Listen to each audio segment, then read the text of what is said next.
Hi friends, ఈరోజు మనము పచ్చి రొయ్యలు ఇట్లా మంచిగా తెచ్చి శుభ్రంగా కడిగేసి పెట్టేసిన. ఇప్పుడు మనం ఇంట్లో కొద్దిగా నిమ్మకాయ ఉప్పు కలిపేసి ఒక 10 నిమిషాలు దీన్ని మంచిగా నీసు పోయేదాకా దీన్ని ఒక 10 నిమిషాలు పక్కన పెట్టేసుకుందాం. ఎందుకంటే నీసు ఉంటుంది కదా. ఈ ఒక నిమ్మకాయ ఒక విండేసుకొని ఇట్లా విండేసుకోవాలి. ఇట్లా విండి మనం దీన్ని పక్కన పెట్టుకుంటే నీసు అనేది ఉండదు. మనం కర్రీ చేసుకుంటాం కదా, బాగుంటుంది అట్లా చేసుకుంటే. ఇక అందులో కొద్దిగా ఉప్పు, నేను కూడా ముందు కూడా ఉప్పు వేసి కొద్దిగా కడిగేసిన. ఇక ఎంత మంచిగా అయిపోయినాయి నీట్గా. అయినా నీసు వాసన ఉంటుంది కదా అనేసి ఇట్లా కలిపి మనం పక్కన పెట్టేసుకోవాలి. పక్కన పెట్టేసుకుంటే మనం దీనికి కావాల్సినవన్నీ రెడీ చేసుకునే లోపు ఇది నీసు అనేది వెళ్ళిపోతుంది. ఇట్లా పక్కన పెట్టేసుకుందాం.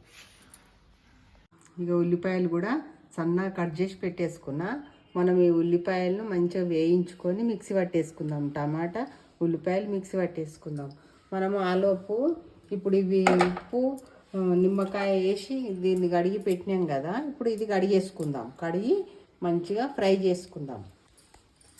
ఇలా మంచిగా కడిగేసుకోవాలి. ముందు కూడా మంచిగా నీట్గా కడిగిన, ఎంతకైనా కానీ జర రొయ్యలు కదా ఇవి నీసు వాసన ఉంటాయి. ఇట్లా కడిగితే మనకు తినేటప్పుడు చాలా బాగుంటుంది. చికెన్ తిన్నట్టు ఉంటుంది, బాగుంటుంది. నీసు అనేదే ఉండదు. మనం చేపలు కూడా ఇట్లనే కడుక్కుంటాం కదా, ఇవి కూడా అట్లనే మంచిగా కడుక్కోవాలి. కడుక్కుంటేనే బాగుంటుంది కర్రీ. ఇంట్లో కొద్దిగా కారం వేసి కలిపేసి పెట్టేసుకుందాం. ఎందుకంటే జర నీచు అనిపించకుండా కారం కలిపితే కొద్దిగా మనం కర్రీ వండుకునేటప్పుడు మళ్ళీ కొద్దిగా తక్కువ వేసుకోవచ్చు. ఇట్లా కొద్దిగా కలుపుకుందాం. ఇవి కలిపేసి ఇవి మనం పక్కన పెట్టేసి ఆ ఉల్లిపాయలు అవి వేయించుకోవాలి. మంచిగా దీన్ని కలుపుకుంటాం కదా, ఈ ముక్కకు అనేది కారం పట్టుకుంటుంది జర. ఇట్లా మనం చేపలకు కూడా ఇట్లా కలుపుకొని వేసుకోవచ్చు కదా. అట్లా ఇట్లా కలుపుకోవాలి. మంచిగా తెల్లగా బాగా అయినాయి. నీసు అనేది ఉండదు. ఇంట్లో మంచిగా వెళ్ళిపోయింది. నిమ్మకాయ మనం ఉప్పేసి బాగా 10 అర్ధగంట సేపు మంచిగా నానబెట్టేసిన కదా. ఇవి మంచిగా మనకు తిన్నా కానీ బాగుంటుంది. మనము కొద్దిగా ఆయిల్ వేసుకోవాలి. ఆయిల్ వేసుకొని ఆ ఉల్లిపాయలు అనేటివి వేయించుకోవాలి. ఉల్లిపాయ కట్ చేసి పెట్టుకున్నాం కదా, వేయించుకొని అవి పచ్చివాసన పోయేదాకా వేయించుకోవాలి. ఆయిల్ కొద్దిగానే పడుతుంది. ఆయిల్ కొద్దిగా వేసుకొని ఈ పచ్చివాసన పోయేదాకా ఈ ఉల్లిపాయలను మనం వేయించుకుందాం. మనం ఇట్లా కొద్దిగా కలర్ మారాలి, పచ్చివాసన పోతుంది. అప్పుడు మిక్సీ పట్టేసుకున్నా కానీ మనకు కర్రీ టేస్టీగా వస్తుంది.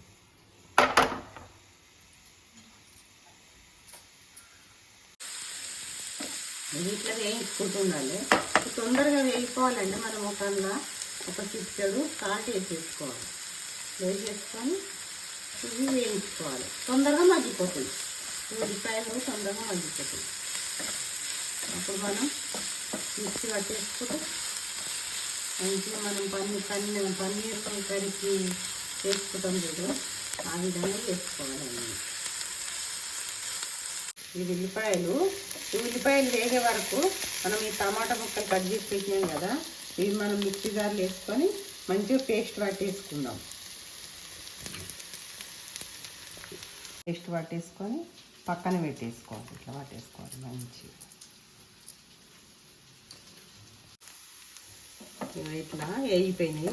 ఇవి కొద్దిగా పక్కన పెట్టేసుకుంటే కొద్దిగా చల్లారిన తర్వాత మనం ఇవి కూడా మిక్సీ పట్టేసుకోవాలి, పేస్ట్ చేసుకోవాలి. ఈ ఉల్లిపాయలు కూడా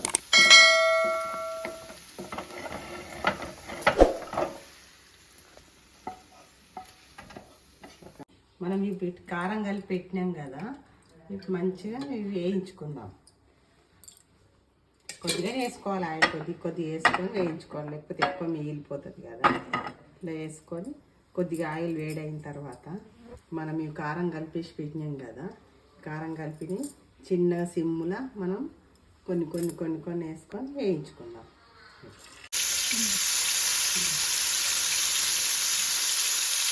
ఇట్లా మనం ఈ ఆయిల్లో ఇవి సిమ్ములో వేయించుకోవాలి, లేకపోతే లోపల ఉడకాయి మనకు కౌసు కొడతాయి, నీసు కొడతాయి. ఇట్లా ఒక్కొక్కటి వేసుకొని ఆయిల్ ఉంది కదా, ఇవి మంచిగా వేయించుకోవాలి.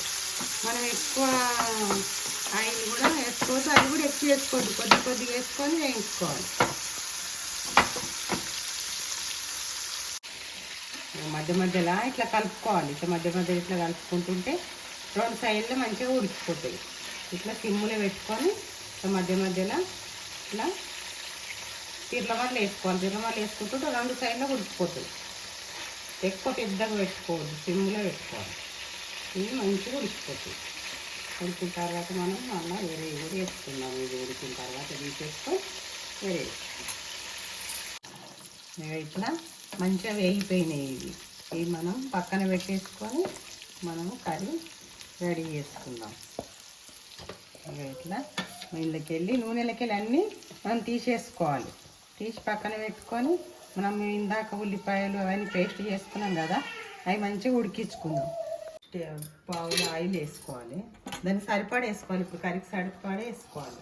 ఎందుకంటే మనము ముందు కారం కలిపేసి పెట్టుకున్నాం కదా, ఈ కారం కూడా ఇంట్లోనే కొద్దిగా ఉండిపోతుంది. అందులోకి మనం ఆయిల్ వేసుకొని ఇప్పుడు ఇది వేసుకొని వేయించుకుందాం. ఆయిల్ వేడయింది. మనము ఒక ఉల్లిపాయ, ఒక 2-3 పచ్చిమిర్చి, 2 పచ్చిమిర్చి కాట్లు పెట్టేసుకున్నా. కాట్లు పెట్టేసుకొని ఒక 2 పచ్చిమిర్చి, ఇవి కట్ చేసి పెట్టుకున్న ఒక ఉల్లిపాయ, ఒక 2 బిర్యానీ ఆకులు, ఇక కొద్దిగా పుదీనా.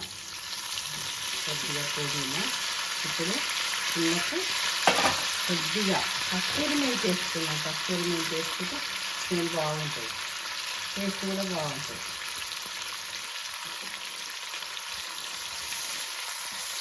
వేసుకొని ఇప్పుడు మనం కొద్దిగా వేగిన తర్వాత మనం ఇంత అల్లం వెల్లుల్లి పేస్ట్ కొద్దిగా పసుపు వేసుకుందాం. అల్లం వెల్లుల్లి నేను పేస్ట్ చేసేసి పెట్టేసుకున్నా. అల్లం వెల్లుల్లి పేస్ట్ కూడా పచ్చివాసన పోయేదాకా వేయించుకోవాలి. పచ్చివాసన పోయినాక మనం కొద్దిగా పసుపు వేసుకోవాలి. పసుపు వేసుకుంటే అవి వేగిన తర్వాత పసుపు వేసుకుంటే కలర్ ఉంటుంది మంచిగా.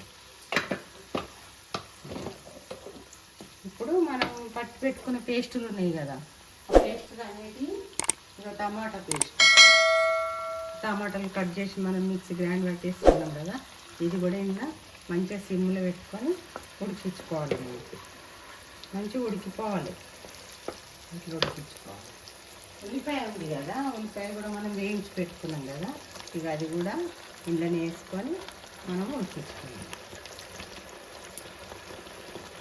ఇప్పుడు కొద్దిగా కారం వేసుకుందాం.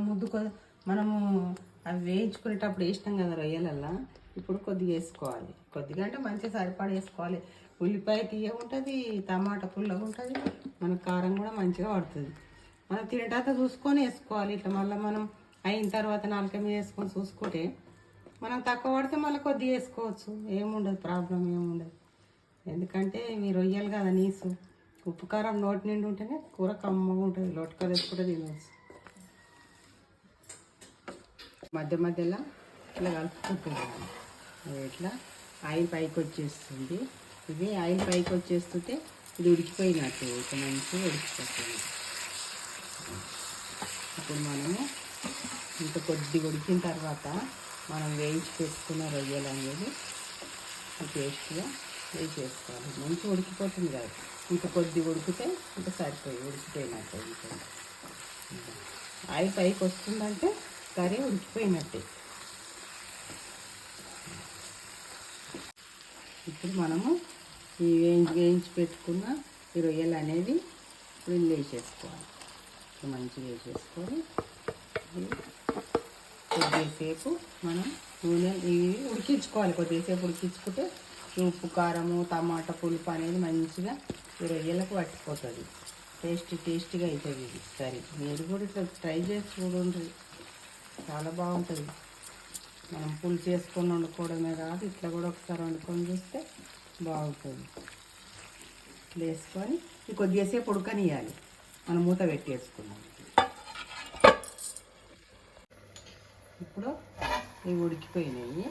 ఇప్పుడు మనం ఇవి పక్కన పెట్టేద్దాం. మూత తీసి పక్కన పెట్టి ఇందులో కొద్దిగా ధనియాల పొడి వేసుకుందాం. ఇందులో ఇప్పుడు అన్నీ పట్టేసి నేను పట్టేసి పెట్టినా. షాజీరా, లవంగాలు, ఇలాచి, మొగ్గ అన్నీ పట్టేసి పెట్టేసుకున్నా. ఇందులో కొద్దిగా షాజీరా చల్లుకొని ఇప్పుడు ఇది కొద్దిగా కలిపేసుకొని మనము కట్ చేసి పెట్టుకున్నాం కదా కొత్తిమీర, ఆ కొత్తిమీర వేసుకుందాం. ఇప్పుడు ఇక కర్రీ రెడీ అయిపోయింది. ఇప్పుడు కొత్తిమీర వేసుకోవాలి. ఇప్పుడు తర్వాత అంతా అయిపోయింది కదా, కర్రీ రెడీ అయిపోయింది కదా, కొత్తిమీర వేసుకొని కలిపేసుకోవాలి. కొద్దిగా కలిపేసుకుంటే ఇది రొయ్యల కర్రీ రెడీ అయిపోయినట్టే. మీరు కూడా ట్రై చేయండి. ఈ వీడియో కనుక నచ్చినట్టయితే లైక్ చేయండి, షేర్ చేయండి, కామెంట్ చేయండి, సబ్స్క్రైబ్ చేయండి. టాటా బాయ్.